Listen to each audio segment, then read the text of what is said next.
Never Sweep at Night, Part 4.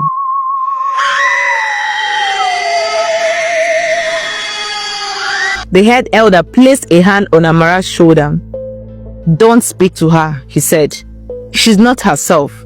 They have taken her voice and twisted it." Suddenly, the bell in Amara's hand rang on its own, not once but 3 times. Everyone gasped. "No!" Mamugo shouted. "She's already calling her." Before anyone could move, a crack ripped through the sky like thunder, but no lightning followed. Instead, the ground beneath the shrine began to tremble. The stones glowed faintly, and the air filled with whispers, thousands of them, like voices speaking at once, yet saying nothing clear. Amara's eyes glazed over. "I can see her," she whispered. "No, Amara." Mamugo tried to grab her, but Amara stepped forward, eyes wide and unblinking. "I can see her. She's wearing her wedding beads, but her feet aren't touching the ground." Behind the shrine, the faint image of Mmesoma flickered like a flame. She stood barefoot, her face pale, her lips stained red. Her eyes were gone, just hollow darkness, weeping ash. "You called me," Mmesoma's spirit whispered. "You swept our graves." The earth cracked open beneath her ghostly figure. Dark skeletal hands reached up from the pit, clinging to her waist, her arms, her neck. The spirits with half-formed faces and open mouths began to rise, surrounding her like a crown of the forgotten. The elders dropped to their knees and began chanting. Mamugo poured the sacred water from the gourd, drawing a large circle around Amara and herself. "You must speak now, Amara," Mamugo cried. "Tell her what she needs to hear." "I don't know what to say." "Speak to her heart."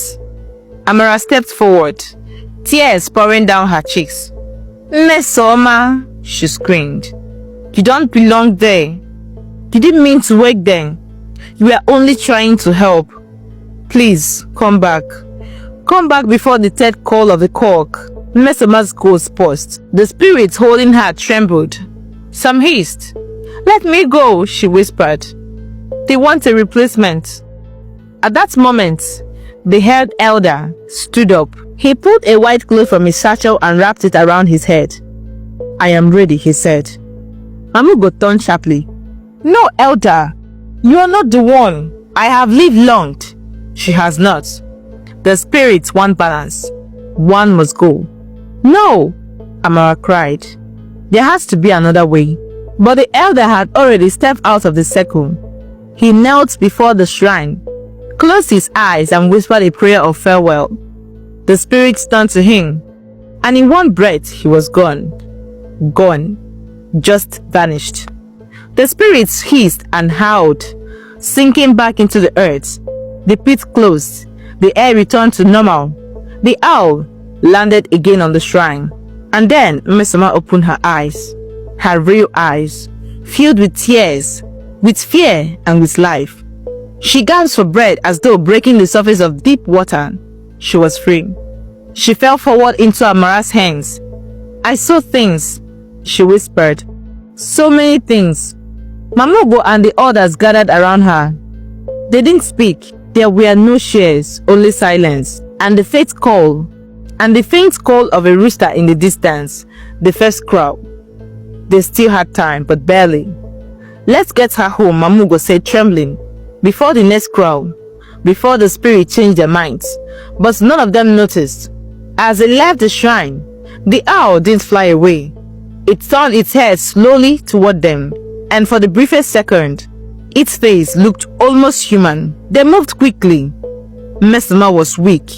Her feet barely touched the ground as Amara and one of the young men helped her along the narrow forest paths. The sacred bell still rang softly in Amara's palm, even though no one touched it. The air remained cold, colder than it had ever been. Something was not right, but no one said a word, not even Mamugo.